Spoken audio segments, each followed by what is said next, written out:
Dans cette vidéo, on va voir ensemble comment on peut améliorer le rendu de votre lecteur. Je vous montre tout de suite parce que c'est pas facile de trouver un titre pour cette vidéo, je vous avoue. En anglais, ça se dit Sticky Floating Video. Donc en gros, c'est la vidéo collante en français. Vous voyez bien que c'est pas très sympa. Grosso modo, je vous montre tout de suite. L'effet, c'est ça. C'est quand vous allez descendre sur un article avec une vidéo qui est un article qui peut être un petit peu long, la vidéo ici va suivre le lien, ce qui va permettre aux personnes de pouvoir s'arrêter tout en continuant de regarder la vidéo, puisque évidemment on peut lire la vidéo ainsi.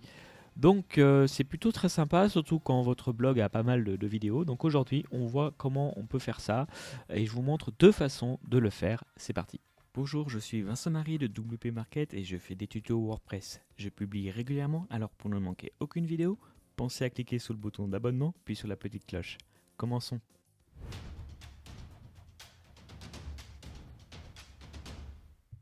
Alors voici du coup la première façon de faire. Donc je l'ai fait à la main. Donc c'est assez simple en final. Par exemple ici j'ai une vidéo. Donc ça c'est au cas où vous n'avez pas le petit plugin dont je vais vous parler qui permet de le faire mais qui est payant. Donc je voulais vous montrer les deux façons de faire. Donc à la main, comment on fait ça? Tout d'abord il faut sélectionner votre vidéo. Dans ce cas-là, hein, là je suis sur mon template d'article. Et d'abord vous allez mettre un effet de défilement comme c'est le cas ici, puisqu'il faut bien que votre vidéo défile hein, une fois que le curseur descend en dessous de la vidéo. Donc ça c'est la première astuce. Mais comme on voit ici, sans CSS, ça ne fonctionne pas. En tout cas, on n'a pas l'effet qu'on veut. Donc dans ce cas-là, avec la version Pro uniquement d'Elementor, vous allez aller dans CSS. Je vous dis ça parce que c'est possible qu'avec la version d'Elementor. Et en faisant coller le petit code que je vous ai créé. Je le mettrai, hein, ce code, ne vous inquiétez pas, du coup, dans l'article, hein, pas de souci. Vous avez le lien en description si vous êtes sur YouTube.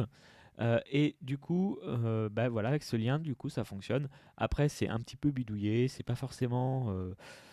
Comme c'est des pourcentages, c'est un peu complexe, ça va pas forcément très bien fonctionner selon les tailles d'écran. Donc voilà, c'est de la bidouille, hein, c'est de la bidouille, mais ça va le faire gratuitement. Un autre petit message ici, j'ai quelque chose d'assez intéressant également, une fonctionnalité que j'ai aussi dans d'ailleurs Ultimate Add-on de Brainstorm.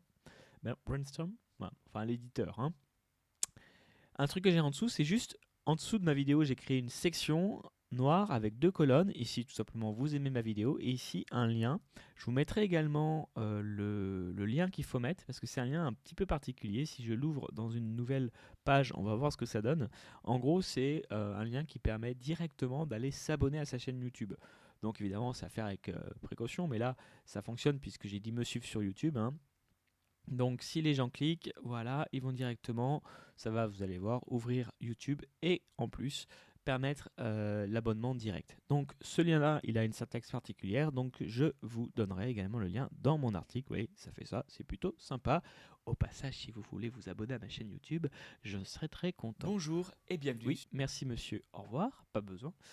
Maintenant, si vous n'avez peut-être pas envie de bidouiller et si jamais vous avez du coup le plugin Ultimate Add-on, voilà ce que ça va donner. Une fois que du coup vous avez installé et activé cet add-on qui est payant, vous avez cette option-là. Donc, à quoi ça ressemble? On va tester, on va voir. Sur ce site internet de test, j'ai Ultimate Add-on, donc voilà le plugin. Donc attention, alors si je recommence juste pour vous montrer de bien sélectionner la bonne vidéo, puisque ici dans le moteur de recherche je vais taper vidéo. Ça c'est le module vidéo de Elementor, celui par défaut, et nous vous voyez il y a marqué UA comme Ultimate Add-on, donc il faut bien glisser celui-ci. Ah, ça c'est bien sûr après avoir installé et activé Ultimate Add-on, hein. Et on a deux options qui sont assez intéressantes. La première, c'est bien sûr Sticky Video, c'est pour ça qu'on est là. On va cliquer sur OK, et là vous n'avez rien à faire, pas de CSS, pas de floating bar. Et ce qui est sympa aussi, c'est que vous avez une option ici pour dire où est-ce que vous voulez faire apparaître cette floating bar. Ça peut même être au centre. Voilà, donc c'est plutôt sympa. Et puis du coup, normalement, hein, ça fonctionne bien sur toutes les tailles d'écran. Alors remarquez, on peut tester, hein, on va voir ce que ça donne en tablette, tant qu'on est ici. Qu'est-ce que ça donne? Alors, est-ce que ça n'est peut-être pas activé en tablette? Si, ça l'est là. Ok. Donc c'est plutôt sympa. Franchement, très sympa cette option. Alors, je vais retourner ici pour vous montrer une autre option que j'aime bien, qui est l'option, on va retourner du coup en mode ordinateur, qui est l'option qui permet tout simplement d'avoir le bouton hein, d'abonnement également. Donc là, il n'y a qu'à mettre voilà, YouTube, barre d'inscription YouTube, on va dire. Décidément, les traductions sont un peu compliquées aujourd'hui. Et voilà, ça vous rajoute directement le petit bouton. Alors attention, il n'y aura pas la barre d'inscription à YouTube dans l'effet, c'est pas prévu pour en tout cas dans l'effet en bas, mais c'est pas grave. Puisque on l'a ici en haut, donc c'est plutôt sympa. Voilà, donc je vous ai montré les deux façons. Encore une fois, je vous mettrai le lien pour pouvoir, donc dans la description YouTube, télécharger, alors pas le plugin puisqu'il est payant, mais en tout cas reprendre le code CSS et le lien vers YouTube pour que vous puissiez faire ça. Je ne sais pas si je vous l'ai dit, mais je le répète, attention, ça ne fonctionnera bien que si, je ne vous l'ai pas montré puisque c'était par défaut le cas, mais il faut bien dans votre vidéo, pour que mon code fonctionne, hein, aller cliquer sur la vidéo et dans barre de défilement, activer la barre de défilement et moi j'ai tout calé pour que ça soit sur le haut. Donc si vous êtes en mode manuel, faites bien cela, sinon ça ne va pas fonctionner. Voilà, j'espère que cette vidéo vous a plu. Si c'est le cas, je vous remercie d'avoir suivi jusqu'au bout et moi je vous dis à très bientôt pour une prochaine vidéo. Ciao!